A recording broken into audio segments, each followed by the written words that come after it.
തൃശൂർ, എറണാകുളം ജില്ലകളിലെ ജനങ്ങൾ കൃഷിക്കായും കുടിവെള്ളത്തിനായും ആശ്രയിക്കുന്നത് ചാലക്കുടി പുഴയിലെ തുമ്പൂർമുഴി ജലസേചന പദ്ധതിയെയാണ്. ഈ പദ്ധതിയിൽ നിന്നും വിതരണം ചെയ്യുന്ന ജലം നൽകേണ്ട കനാലുകളുടെ അവസ്ഥ പരിതാപകരമെന്ന് പറയേണ്ടി വരും. തുമ്പൂർമുഴി ഇറിഗേഷൻ പദ്ധതിയുടെ ഭാഗമായി ഇടതുകര വലതുകര കനാലുകളിലൂടെയാണ് എറണാകുളം, തൃശൂർ ജില്ലകളിലെ 29 തദ്ദേശ സ്വയംഭരണ സ്ഥാപനങ്ങളിലേക്കുള്ള ജലവിതരണം സാധ്യമാകുന്നത്. പ്രധാന കനാലിന് 100ഉം ഉപകനാലുകൾക്ക് 379 കിലോമീറ്ററും നീളമുണ്ട്. എന്നാൽ ഇന്ന് കനാലുകളുടെ സ്ഥിതി ഇങ്ങനെയാണ്.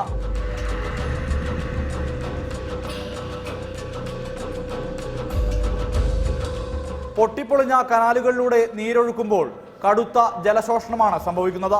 സമയബന്ധിതമായി കനാലുകൾ അറ്റകുറ്റപ്പണികൾ നടത്താത്തതാണ് ഈ ജലനഷ്ടത്തിന് കാരണം. ഏകദേശം 29ഓളം ലോക്കൽ ബോഡീസിന് ആശ്രയിക്കാൻ പറ്റുന്ന രീതിയിലാണ് ഇന്ന് ചാലക്കുടി പുഴ ഒഴുകിപ്പോകുന്നത്.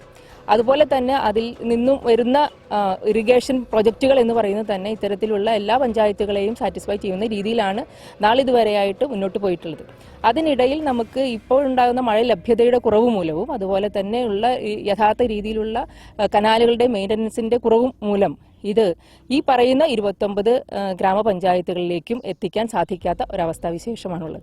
അത് കുറഞ്ഞു വരുന്നു എന്ന് പറയുമ്പോൾ ഒരുപാട് ആളുകൾ അതിൻ്റെ ദുരിതവും ദുഃഖവും പേറേണ്ടി വരുന്ന ഒരവസ്ഥയിലാണ്. നീരൊഴുക്ക് കുറഞ്ഞതോടെ ചാലക്കുടി പുഴത്തടം കടുത്ത വരൾച്ചയെ അഭിമുഖീകരിക്കുകയാണ്. ഇതിനിടയിലാണ് അവശേഷിക്കുന്ന ജലവിതരണത്തെ പ്രതികൂലമായി ബാധിക്കും വിധം കനാലുകൾ തകർന്നിരിക്കുന്നത്.